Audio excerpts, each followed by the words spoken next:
عليكم ورحمة الله وبركاته.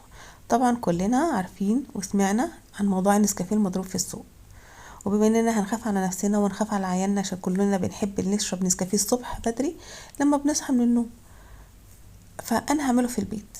جبت كوباية لبن بودرة، لبن نيدو، وجبت كوباية سكر بودرة، طحنت في المطحنة بتاعت السكر، ودي كيس دريم اللي هو كريم شانتيه، قلبته على بعض، وفنجان بن او فنجان قهوة السريعة اللي احنا بنشربها ديت، بس تكون فاتحة ما تكونش غامقة.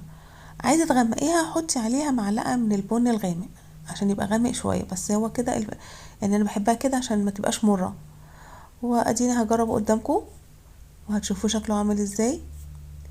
بجد طعمه زي الكوفي ميكس بالظبط، يعني حلو قوي ومضمون ومعمول في البيت، ومتأكدة ان هو حاجة معمول بلبن بودرة مش بسيراميك.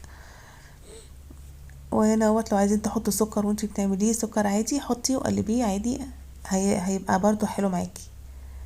يا رب يعجبكم وارائكم وكومنتاتكم. من مطبخ نهلة. باي باي.